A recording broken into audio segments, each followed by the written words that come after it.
So let's have a conversation. Let's talk a little bit about where I've been, what I've been doing. Um, as some of you know, I work in the film business, and every now and then I get called away to do these little specialty moments with actors that I resemble. So you'll always see my hair growing out or shaved or in different configurations because I'm usually matching someone else. I don't know what my particular look would be because I don't get a chance to stay in a look long enough to fall in love with it. So that explains the different facial hairs that you're going to see. I'm pretty bald, so I'm always going to be bald. Anyway, while I'm working like that, I have time to observe life, but I don't want to be absent from you, so I post some of my greatest hits, so to speak, and try to keep things moving. You might see some old memes from the past, but I will update the wording to be applicable to now. Which brings me to my point. Um, I don't have a lot of time, a lot of free time on my hands to just kind of hang out like I used to, or even watch television like I like to do. So people have to be very clear with me. They have to come with an agenda. They have to tell me what they need. They have to not play 20 questions with me. I don't have time. I wish I did to, caress a story out of you, to let you pace yourself. It's just not my life now. So I want to talk about myself as a template, but give you a little bit of advice because I work with a lot of really famous people, people that you would know as famous, whatever. And they're busy and they have money and they have very little time to spend on hearing a long story about how you first met them and how they affected your life in some way. And I know it means everything to you when you meet these actors or singers and you want to tell them your life story, but you just don't have time for that. So I want everyone this week to practice. What would you say to Oprah Winfrey if you had 5 minutes with her? What would you say to Bill Gates? What would you say to Tony Robbins? In my case, this work I'm doing right now, what would you say to Lawrence Fishburne? I know The Matrix meant a lot to a lot of people, but that was a long time ago for him. Are you going to talk about that or are you going to talk about Blackish? These are things that you need to kind of pre-plan before you sit down with someone or you get a quick millisecond with them. 9 times out of 10, I know whatever you say is not going to change your world. You have to come to grips with that.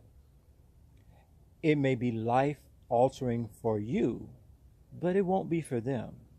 They meet people all day, every day, all day long. So you want to stand out, but you probably won't stand out. But you will stand out if you stumble in their presence, if you can't get your words together. They will remember you, but for all the wrong reasons. It's no different with me.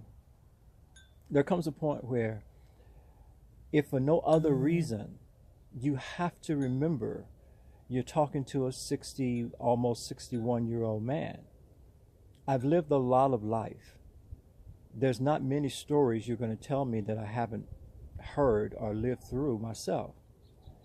So to present me something on a silver platter like it's a novel idea, and then I don't react as if it's a novel idea, you can't judge that. You're not talking to a 20 something. You just got to wrap your brain around that. No matter how young I act, I am still processing information through a 60-year-old mind. I want you to stop waiting to meet people to start living. I know that it's important for you to know um, to have these life goals. If I could just meet, if I could just do that. I don't know. I've had a lot of those moments. And the day after those moments, you're still trying to pay your bills. You still got to deal with what are you going to eat today. I mean, there comes a point where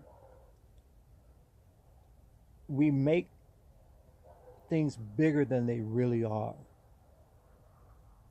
You got to meet people for people. Everyone is working really hard. And here's a tidbit. Think about this.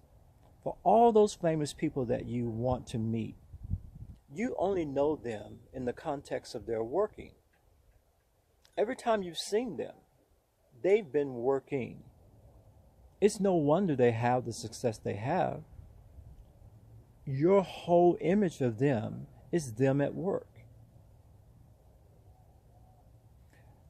Likewise, if you want to be like them, are you working as hard as they are on anything? If you have more leisure time than time you're spending at work, I'm not so sure you're going to get where you think you're going. Because it takes money, it takes time, it takes positioning yourself. And you can't do that sitting in your own bedroom.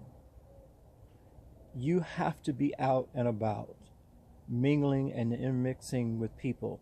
And you have to be there with an intention, because if you're there just to hang out, that's not going to profit you anything either.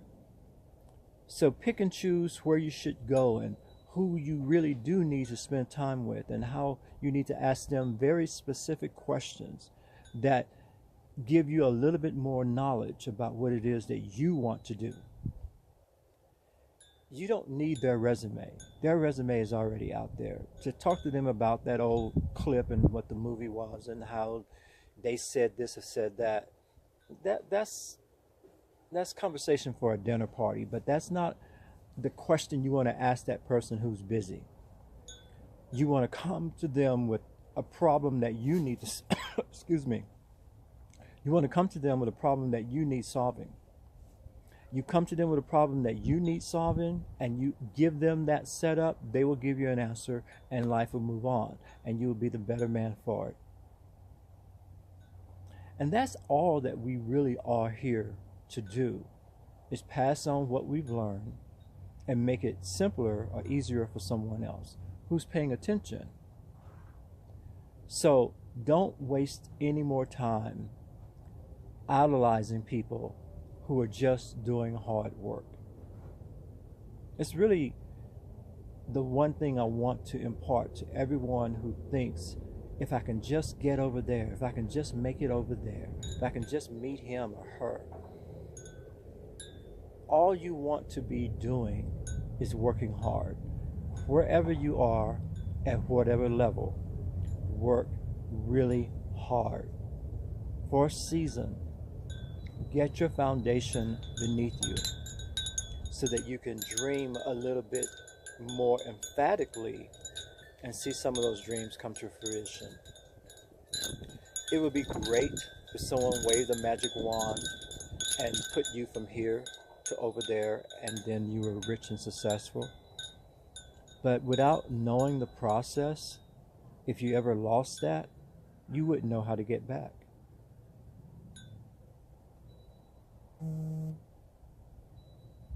This has been a little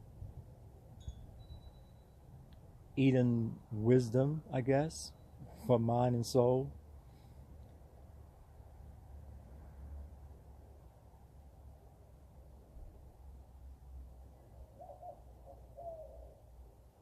Yeah, I guess that's all I need to say in this sitting. Okay, peace.